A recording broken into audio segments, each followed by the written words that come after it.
Setan berbuat baik untuk mengelabui kita. Sahabatku yang terkasih, bagaimana kabarnya hari ini? Semoga kita dalam keadaan yang sehat dan tak kurang suatu apapun. Semoga pekerjaan kita lancar dan kita selalu mendapatkan rezeki dari Tuhan yang secukupnya. Sahabatku yang terkasih, apakah setan bisa berbuat baik? Bisa. Setan juga bisa berbuat baik. Tapi jangan keliru. Ketika setan berbuat baik, itu sebenarnya untuk mengelabui kita, supaya kita percaya bahwa dia itu baik, supaya kita menjadi pengikut-pengikutnya.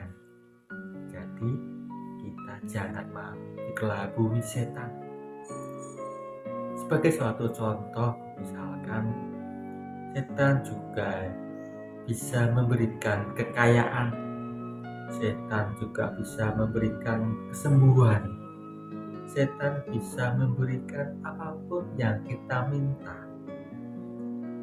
Tetapi setelah itu kita diminta untuk mengikutinya, kita diminta untuk menjadi budak-budaknya. Jadi jangan mau kita dikelabui setan. Maka dari itu, saudaraku yang terkasih, bagaimana caranya supaya kita tidak dikelabui setan? Syaratnya adalah kita dekat dengan Tuhan dan kita diminta untuk selalu bersandar pada ajaran-ajaran Tuhan. Mari sekarang kita belajar dari Yesus, bagaimana Yesus menolak godaan setan.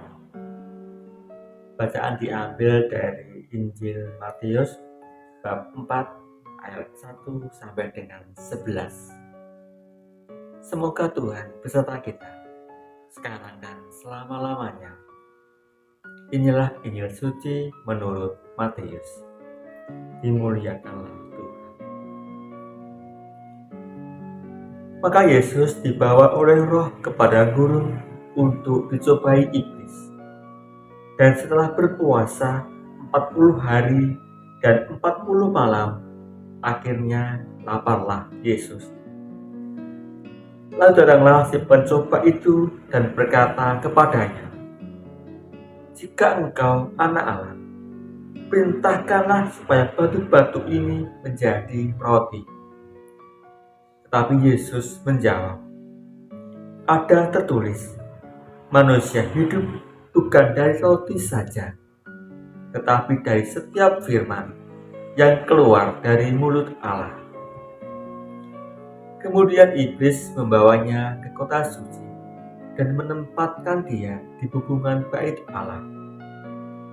Lalu berkata kepadanya, "Jika engkau anak Allah, jatuhkanlah dirimu ke bawah, sebab ada tertulis mengenai engkau, Ia akan memerintahkan malaikat-malaikatnya, dan mereka akan menatang engkau di atas tangannya, supaya kakimu jangan terantuk kepada batu."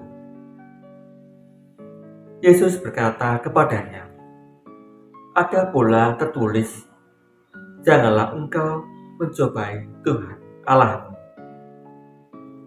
Dan iblis membawanya pula ke atas gunung yang sangat tinggi dan memperlihatkan kepadanya semua kerajaan dunia dengan kemegahannya, dan berkata kepadanya, "Semua itu akan kuberikan kepadamu jika engkau sujud menyembah Aku."